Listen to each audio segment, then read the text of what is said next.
Hey, good afternoon, everybody.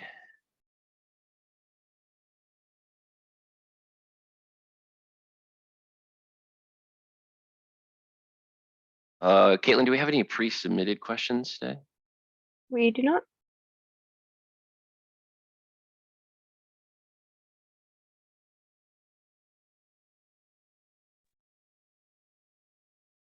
Hey, well, Hey, Riley, what's up? What you got? a couple questions related to error handling. Okay. On the send email step, there's an option to retry on failure.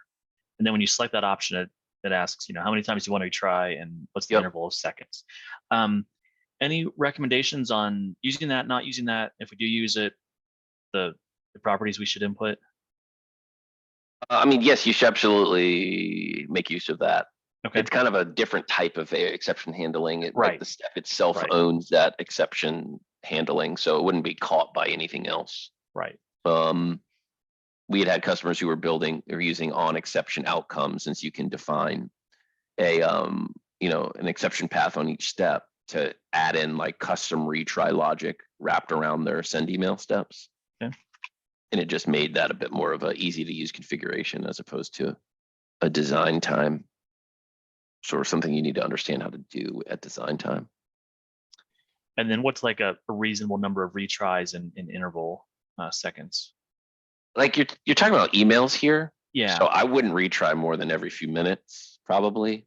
Okay. Or like usually when you get an error, what I normally see with SMTP is your error is actually probably it's your server is actually just in a problem. Your SMTP server's connection itself or the connection is down. We don't really throw like random send email errors, right? It's mostly because it's not like because what you're really thinking about here is like what's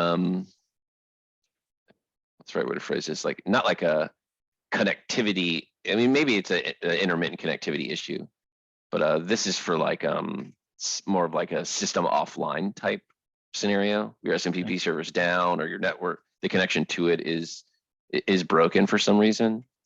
And so in that kind of scenario, you want to make sure that your delay is great email for there to be some kind of restoration timeline.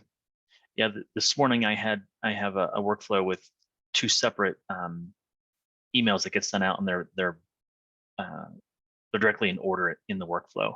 The first one went out just fine. The second one right behind it ended up with a can't resolve host name error message. So as I did some digging, I found those properties. So I wanted to set that to try again, because that seems to me, like you said, it seems like it's on our side.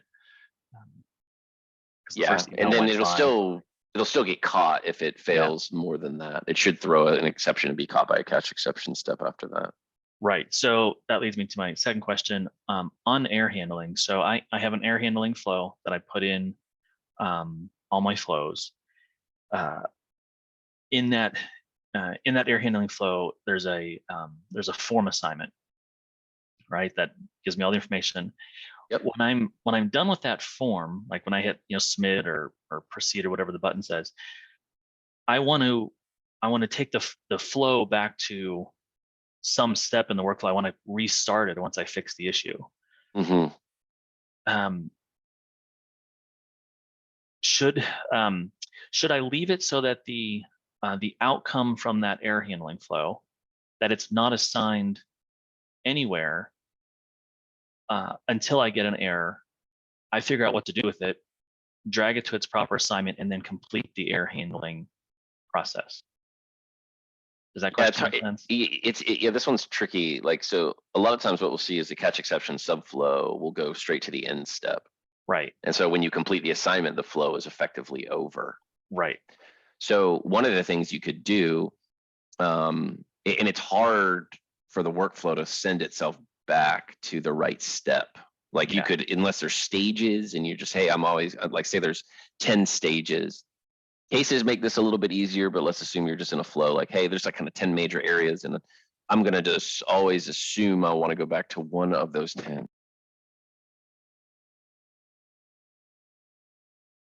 And sorry, my child is apparently stuck in a tree out front. If you hear some random noise, it's me extricating my child from this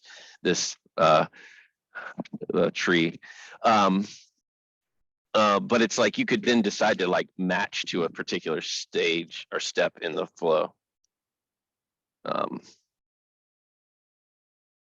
So I shouldn't just leave the outcome of the air handling subflow unassigned until I need to put it somewhere.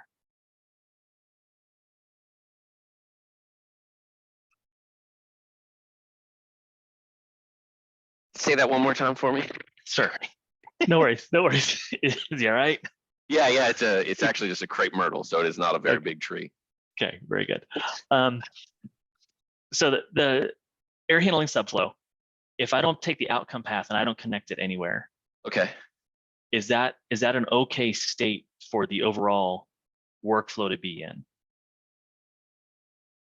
Not really, because it's going to keep itself in the database forever. What you could though do is use like roll back to a previous assigned form step using the flow management dashboard.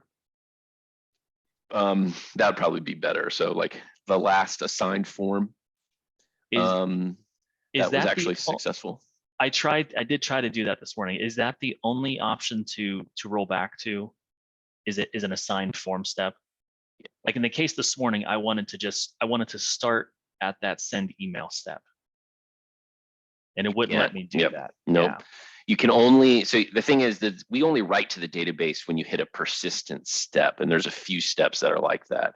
The assigned form is the most common. There's also steps like save process data, wait on external system, pause step with the appropriate with save flow data configured. But yeah, you can only restore back to a point where we wrote into the database, not at any specific time.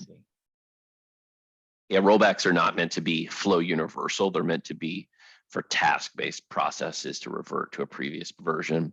And effectively what you do is like, you have a flow that has 10 assigned forms, you have 10 save points, not like your custom save data where you're writing to your own kind of custom tables with the transactional data of the flow. But the flow engine itself has 10 points you could theoretically restore to at any given point and lose the data after those. It will remove all of that that sort of data that occurs after it. From the flows perspective, the assignments will still be there, the comments and all these other things that can kind of make it a little bit ugly. Yeah. But yeah, really, it's your assigned forms are your restore points for a flow like this. Okay, very good. Can I ask one last question? Please. So I have a whole separate flow, whole separate topic. I have a scenario where every month I want to generate a workflow that assigns our leadership, each of our leaders, a task, and they have their own workflow, right? Is there a way to kick off? So I have workflow A. Within workflow A, I want to kick off workflow B. But I don't want workflow A to just hang out there until all of the instances of workflow B are completed. Okay. Like I want to start all 10 workflow Bs and finish workflow A. Does that make sense? Okay, sure. Is that possible? There are 10 workflow. You want A to kick off 10 Bs and end? Yeah. Yeah, yeah, you can do that. You're just looking at, you can just loop like what are like fire and forget or run flow async subflow. Run flow async. This thing fires off flows on the background thread that are not related to the primary thread at all. Designer entities flows, start linked flow async. This thing, you could like loop an Excel file, right? That say like someone sends you, like recent expenses or something. And you need to apply each line as an expense. You need to apply each expense line to an approval chain. Okay. Right. Awesome. You could ingest that CSV file, loop it, and for each row, pass its data into this, fire off 100 or 1,000,000, whatever flows, each of which is a separate approval-based process from the main flow. That's exactly what I needed. Cool. Thanks, man. Appreciate it. You bet. Happy to help. Okay, looks like Nancy is up next here. I have some follow-up question from last week regarding data repeaters. I was able to get a validation edit on my data repeater and the value shows up red. But how do I not allow a button to be selected on the main form? How do I, okay, so the question is, how do you prevent someone from completing the parent form if an item in the data repeater has a validation error? You got it. We've had this question asked before. What's the answer though? Let's see here.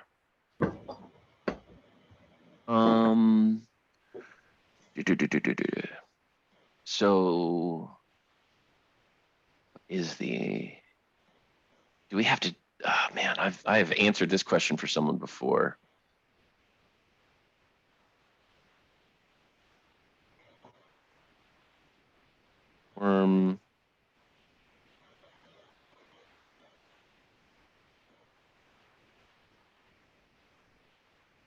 The data repeater. We're going to create a new data repeater. And the type would be count.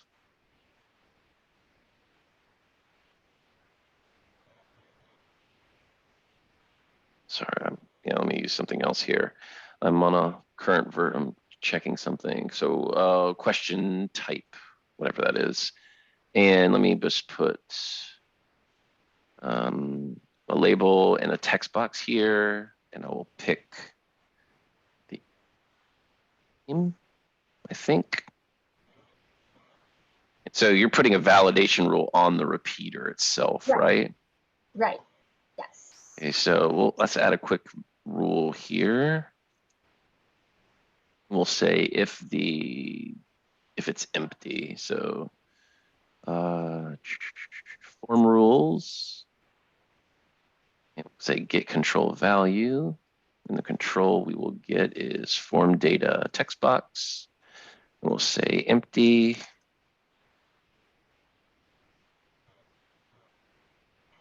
And is empty. There we go. And if empty is true, we'll come back to form rules and we will set a validation. Is this empty? Set a validation.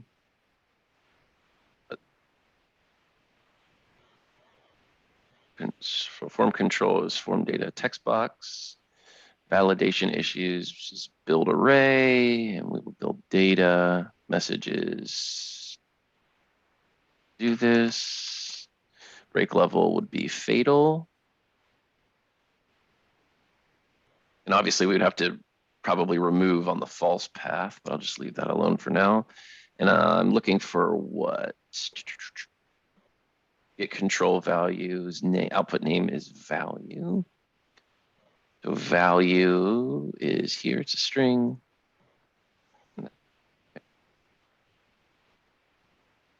Save, run at startup. Okay. Save this and you put a data name there. And let me fetch, let me see if I have any of those types here. Recent question type results there. And map in from our entity step. Ignore that. Debug. Okay. So if I need to make that fire on something. Just a moment. So where's my repeater?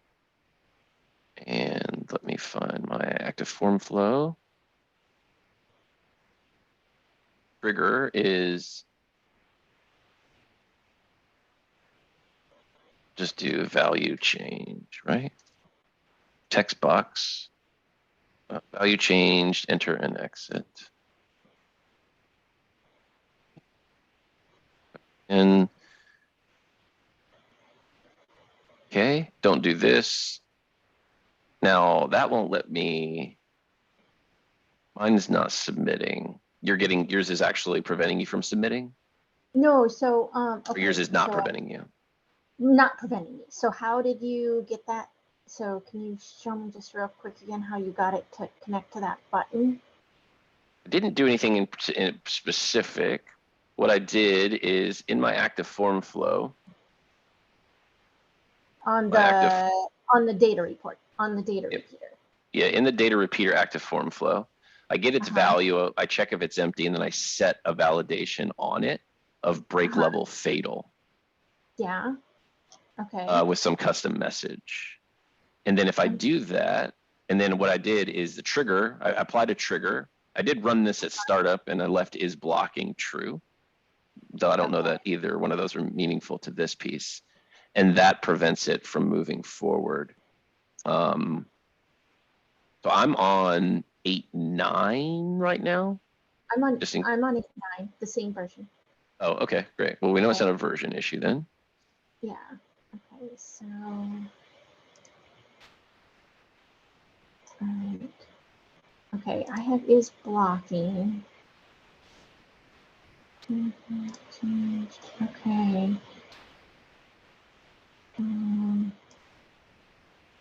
Okay.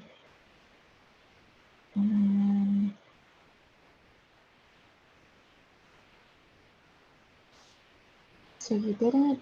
All right.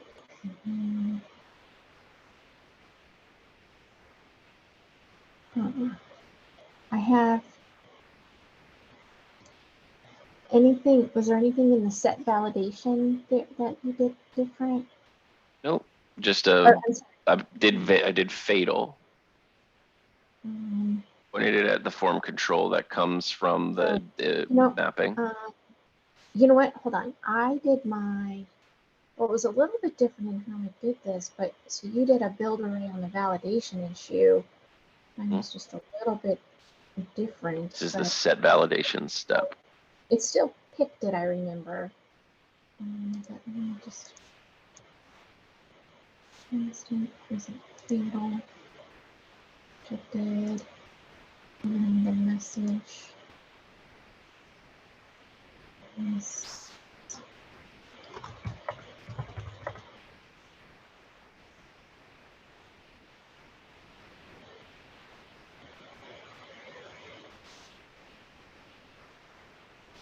Hmm. Hmm. Hmm.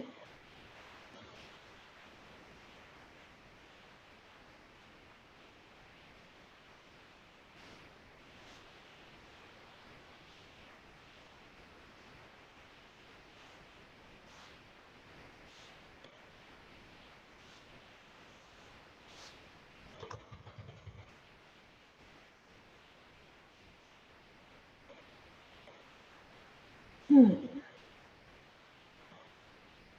So it does, like, basically it does what what you expect it to do without an issue.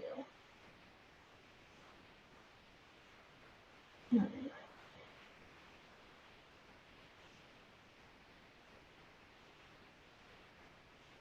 And I guess I'm just gonna have to keep trying.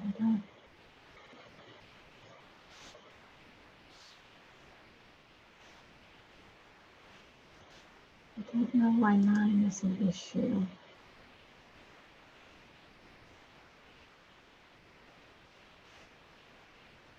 Hmm.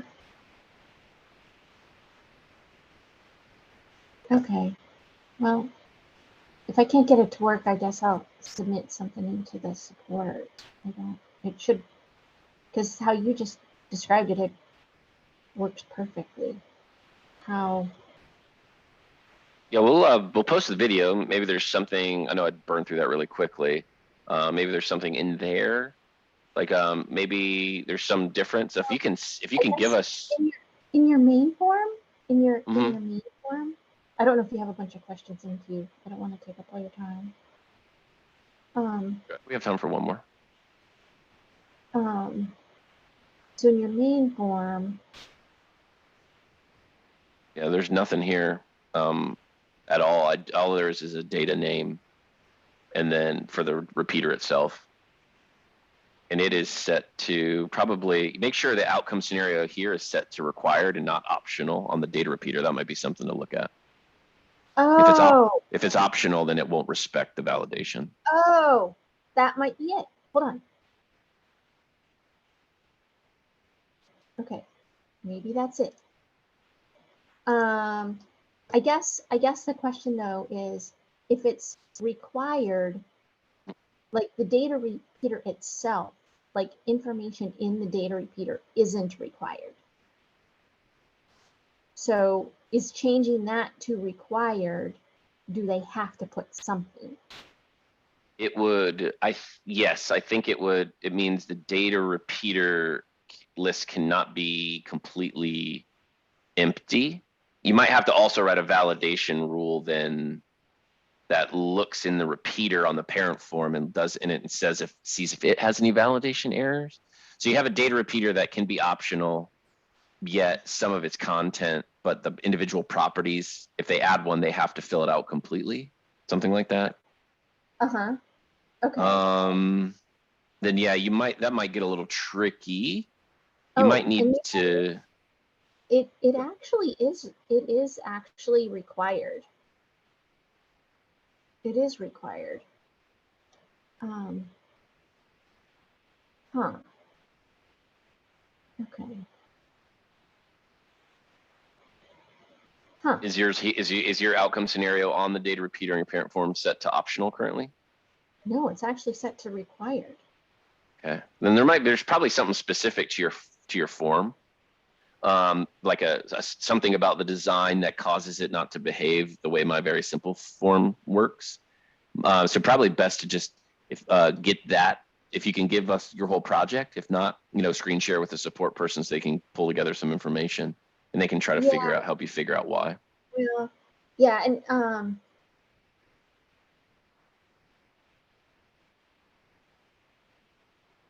okay. I'll have to figure it out. I'll have to figure that out. Yeah, support should be able to help here. I'm unsure why your form particularly isn't behaving like the same way my super simple test form is. Okay. Okay. All right. Well, I know it's possible. That's the first thing. Okay. Okay. All right. Great. Thank you for your question. All right, and here we go. We got Milan next. You're having some issues connecting to Snowflake via ODBC? That's right. Yes. Hi. How are you? I'm doing well. How are you? Great. Not too bad. Yeah, I followed the the setup in your documentation and got one of my Snowflake guys to put all the credentials together. Okay. And when I push that into the connection string, selecting data type ODBC and selecting ODCP-DB type of Snowflake, Okay. I get a test failed. Format of the initiation string does not conform to the specification starting at index 221. Okay. Is there a support ticket for this that you've already submitted? I have, yeah. I raised that earlier today, and I did put the information in. Should I just wait for that person to come back to me? No, do you have the ticket number handy? Oh, yes, yeah, sure. I don't know I'm going to be able to help you much with this. I have connected to Snowflake okay. before. I did it a single time, so it's not baked into my brain maybe in the same way where I can just tell you. Okay, but so the ticket is T-054038. Okay, here it is. Let's see, this is from an in-app chat conversation, maybe. It was, yeah. I started off in chat and then moved on to That's right. That's right. I saw that. And I thought because we just recently got the product, I'd try out your Lunch and Learns.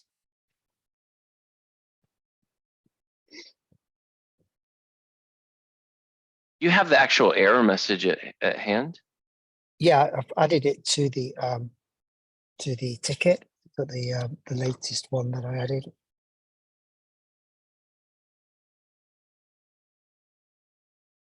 Can you see that? It's an attachment. No, it's not an attachment. It's just a text in the. That's all that it gives you. That just test failed format.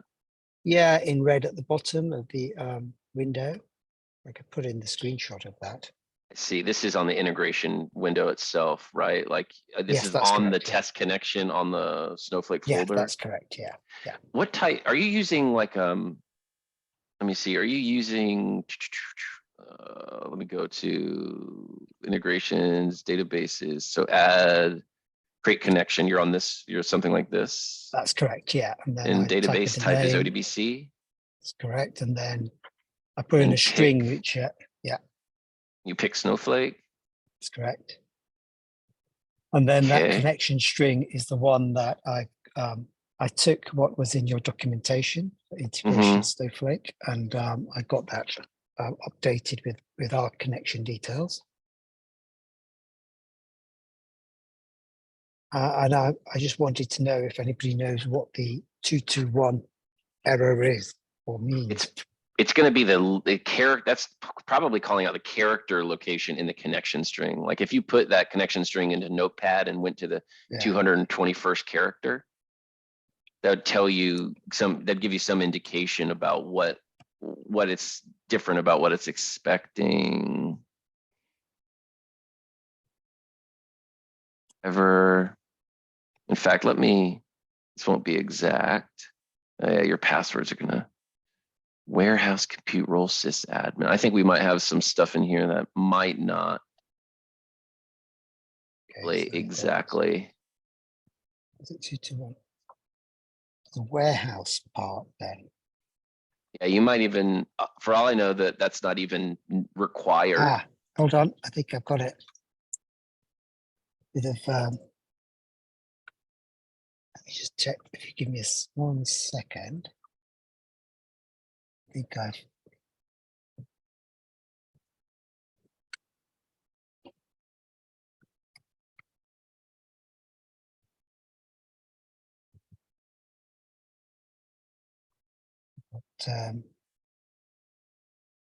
ODCB driver, no default driver. Okay. And you're sure they installed the ODBC driver on those Windows Server Decisions is running on? Oh, right. I don't think I've done that. That's something you have to get the ODBC driver itself installed on the host OS for sure. All right. So Like I'm it's an assumed dependency here. right, If that's so not clear enough in our I'm, documentation. all of my stuff's on the cloud. So how would I? Is it we host for you or your team hosts? I think you host. Wonderful. Then we need to get that installed as a for you. Okay. Yes, let me make a note here in your ticket. We need to get the Snowflake driver installed for you. Perfect. Because I think the other issue, the character thing, is because the person that I sent it to send me back the credentials, I'd put semicolons instead of an equal sign where the warehouse was being specified. So it was just a syntax error, as you said. So at least that bit's resolved, and now it's the true issue. Yeah, I'm sending that. You'll get a reply here right now on this ticket. I'm going to alert the support team to get them. Great. This is just one of those places where we have a dependency we don't ship with, and we just need to get our operations team to install install it on your environments for you. Right. Great. Well, hopefully I'll hear something from them by my morning, and then I can retest it. But thank you for that. You bet. You bet. Great. Right. I'll drop off now, but thank you for your help. Okay, Bye. great. You bet. Happy to help. All right, and Manal is next here. Manal, is there a way to use multiple data structure fields stored in one data structure on a report? There is. The thing you want to look at is creating, you have to do, as long as they're not a list, you can do it. If it's a list, if the subtype is a list, you're going to need to think about parent and child reports. But if they are, then you can use these things called creating database table relationships. And this allows you to create a relationship between two tables. And then you could then add one table, then add the second table, which would be I'm assuming here that you've got, these aren't like these aren't in memory data structures like flow structures are. So this is how, so in the data structure, there's a one main basic data structure, for example, called employee data, but then it Mhm. has another data structure stored in it called facilities. And need that data. I need those fields on the report. So whenever I go to the report and I click on that facilities data structure, it doesn't show anything to me. Yeah, so Um, use this document and create a relationship between that type and the subtype. Okay. And then you can add both, and you have the opportunity to add your parent and then that related type as individual as data sources. And Mhm. then it'll give you both of those together. And you can get the like the sub property types in line with the parent type. Okay, gotcha. So I can just add like multiple data structures into it, either they're sub or like just all together.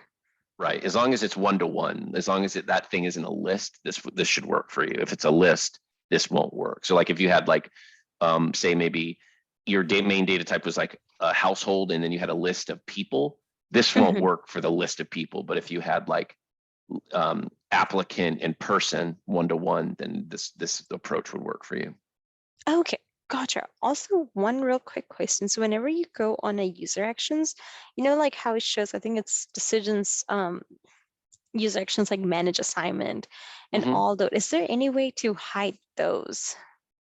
Yes, for that, you are either, most of those are based on permissions. Mhm. So only admins should get those things, but anything Okay. that's left over that you want to hide, Mhm. you can use, Yeah, it's just the manage assignment and then they see get view completed form link that they don't want to see. I see. Then, yes, you can, that is going to be a little bit like, have you written action visibility rules before? Yes, I have, and Okay. that's how it is set up, but it just shows up, or is it because I'm admin?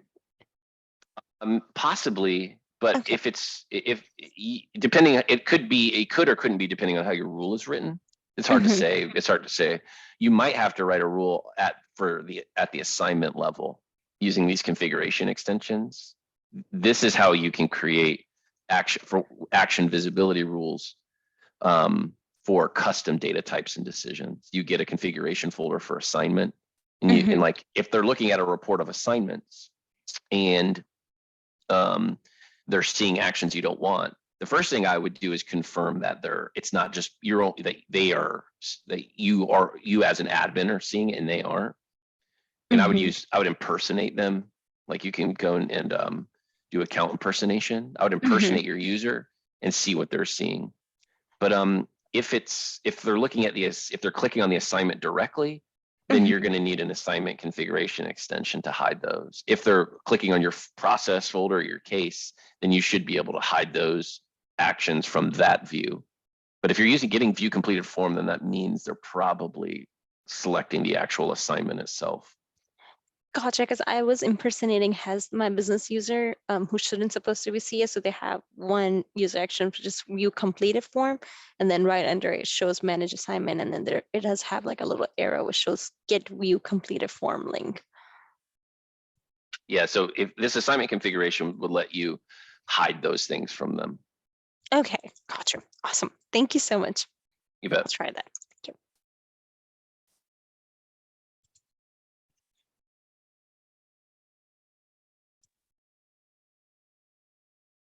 Hey, Will, Hey, Alex. How are you, sir? I'm well. How are you doing? Good. What can I help you with? Happy President's Day. Oh, you as well? No, that's you. Oh, fair enough. That's true. You're right. I Yeah. guess it's only meeting full this side of the North American border.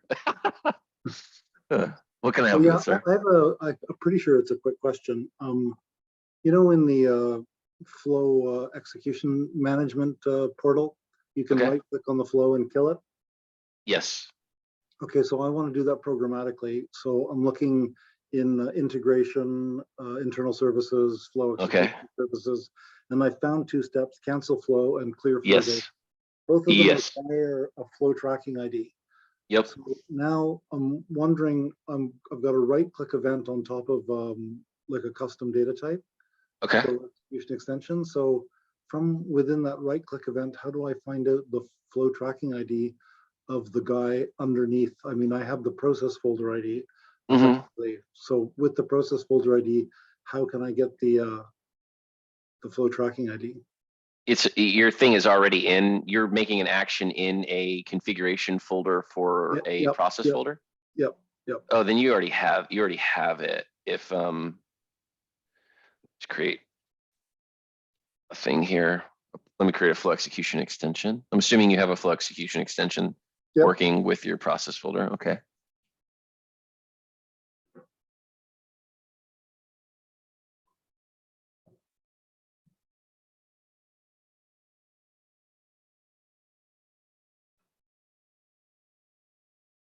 Okay, and here, oh,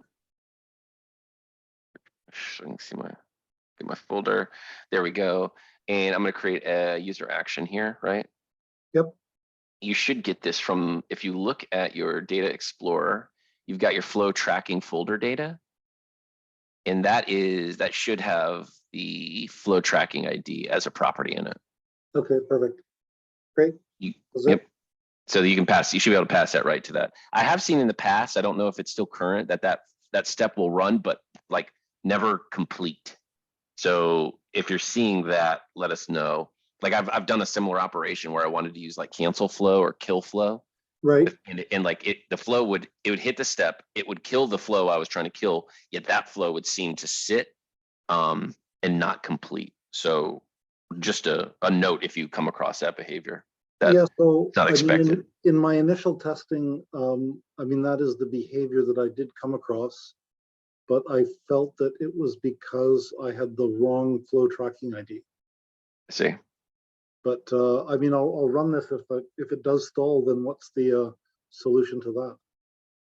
probably we might need a code change, or maybe it just gets tossed away after it gets old enough, since it's an in-session flow. I don't say I've tested well enough to know. Like it's definitely unexpected, but I think the flow would just get thrown away once it hit its expiration time. So I don't know that it in and of itself is a problem. And so is there an order? Bit of guesswork on my part there.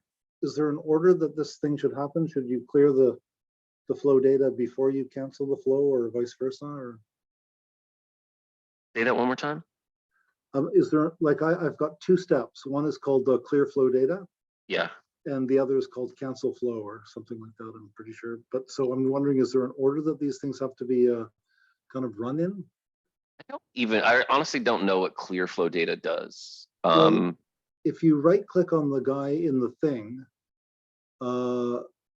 in the flow management thing, the text that comes up is nflow/clear flow data. So I'm assuming that these two steps, like cancel flow and clear flow data, are basically the steps outlining what this text is telling me it's going to do in the UI. Interesting. So when a inflow, so when a flow hits its in step, it should clear itself from the database. The data delta storage record should go away. Now, yeah, that's a good question. We need a dev to look at the code here and figure out if there's a sequence of events, Okay. or if this is just a maybe in unideally named action that still is just doing one thing. I'm not actually sure, but ultimately, when a flow gets to its end step, or I actually don't know, if you kill a flow that's persistent, it should clear itself from the database in the same way a flow that hits its end step does. I don't know with certainty that it does do that today. Okay, so just some fiddling around to figure out, like ideally, if I filter on a particular flow tracking ID here, and I do my cancel, if it disappears, then I'm good. Yeah, and just for your, maybe since you're kind of poking around, the tables you want to look at here that I'm referring to are two. You're going to be looking at from date storage data, and this has flow tracking ID that you could query on. Now this one I don't think should clear, But then there is select star from flow data. Delta storage. This links, I think, on the primary flow tracking ID, or maybe let me just see, how do these actually bond together? Is there a data delta storage, like foreign key? I don't think so. So they join, these two must join on.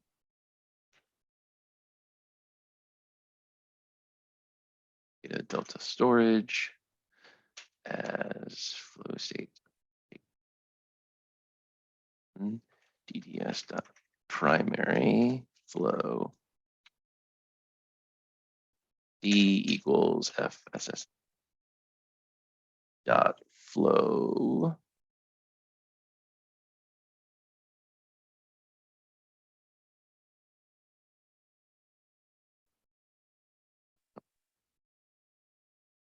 primary flow tracking ID. Primary flow tracking. Oh, I see. Wonderful.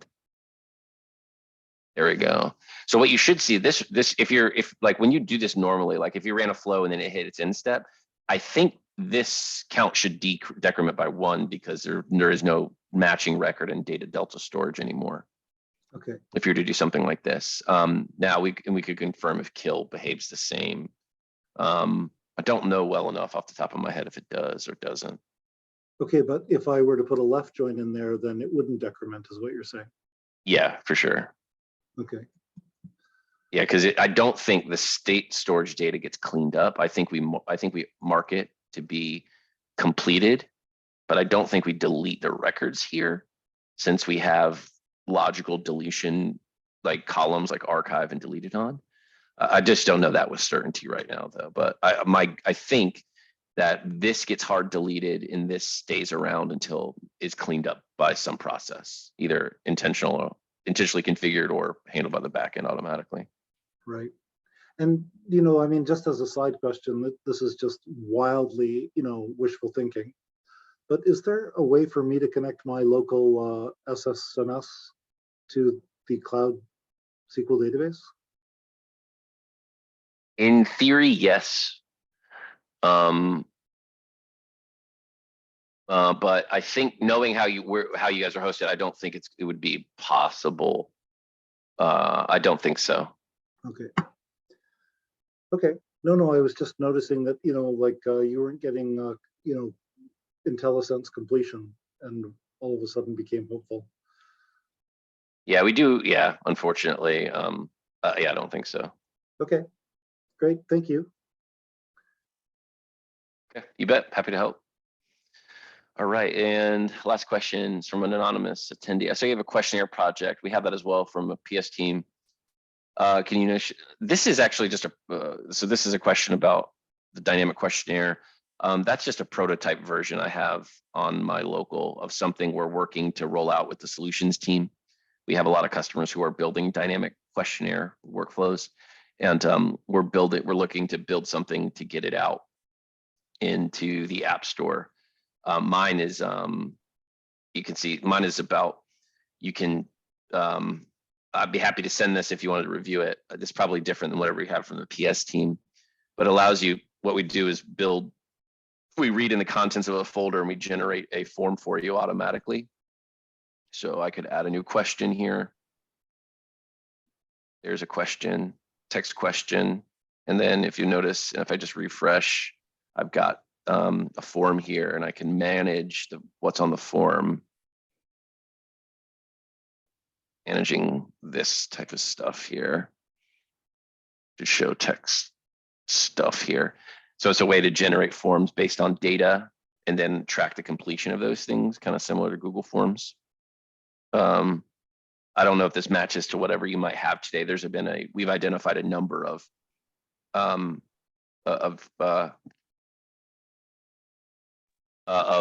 different dynamic questionnaire pieces, but this is something we are working on in the solutions team to make available to everyone as by default. If you'd like, please reach out. I don't know who you are since you're asking as an anonymous question, but if you'd like some more information or even a copy of that project, I'd be happy to share it with you. I think that's it for us today. What that's a wonderful day for Lunch and Learn. Any questions from anyone else? Surprised it wasn't dead today with President's Day and all. No, what a solid lunch and learn. Sure. All right. Thanks, everyone. Have a great day. And I Okay, will see so- you back here tomorrow. You bet, Alex. Happy to help, man.